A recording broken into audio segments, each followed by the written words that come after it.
Professor साहब, आपके कितने बच्चे हैं? मैंने कहा 3।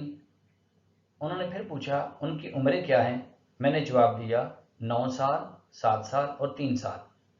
ये सुनकर उन्होंने कहा, फिर तो यकीनन आप यूनिवर्सिटी से वापसी पर उनके लिए कुछ ना कुछ लेकर जाते होंगे।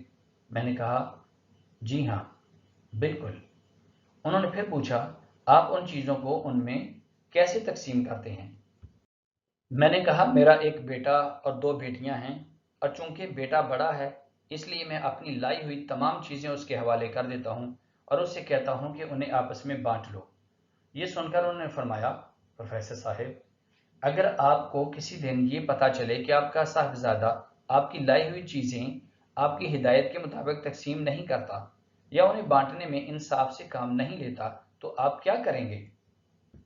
मैंने हंसते हुए कहा, अगर कभी ऐसा हुआ तो उसका हल तो बहुत आसान है। मैं अगली बार उसको सिर्फ उसी का हिस्सा दूंगा और बेटियों का हिस्सा उन्हें खुद अलग से दे दिया करूंगा। ये सुनकर उनके चेहरे पर एक मानाखेज मुस्कुराहट उभरी और उन्होंने एक ठंडी सांस भरते हुए कहा, प्रोफेसर साहेब, आपकी इस बात में वही फलसफा कार फरमा है जिसकी बुनियाद पर अल्लाह पाक ने अपनी इनायात तकसीम करने का फार्मूला तय कर रखा है। अल्लाह पाक आपको जो रिज़्क और नेमतें अता फरमाता है वो सिर्फ़ और सिर्फ़ आपके लिए नहीं होती, उनमें बहुत से लोगों का हिस्सा होता है, और जब तक आप वो हिस्सा उन हकदारों तक पूरी ईमानदारी और इंसाफ से पहुंचाते रहते हैं, आपको वो हिस्सा उसी तनासब से मिलता रहता है और आप भी दुनिया की नज़र में मालदार, सेठ, जागीरदार और सरमायादार बने रहते हैं।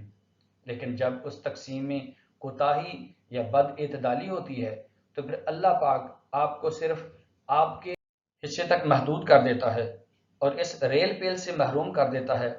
फिर वो रब्बे करीम वो रिज्क या तो उन लोगों तक बराह रास्त पहुंचाना शुरू कर देता है या उस रिज्क की तकसीम के लिए कोई नया डिस्ट्रीब्यूटर मुकर्रर कर देता है, और दुनिया ये समझती है कि ये सेठ दिवालिया हो गया है। उसी दौरान ये बातें भी सुनने में आती हैं कि फलां के बेटे पर अल्लाह का बहुत करम है, दिन दुगनी रात चौगनी तरक्की कर रहा है, दिनों में करोड़पति हो गया है। ये वही शख्स होता है जिसे रब्बे करीम ने आपको हटाकर आपकी जगह नया बांटने वाला मुकर्रर कर दिया होता है।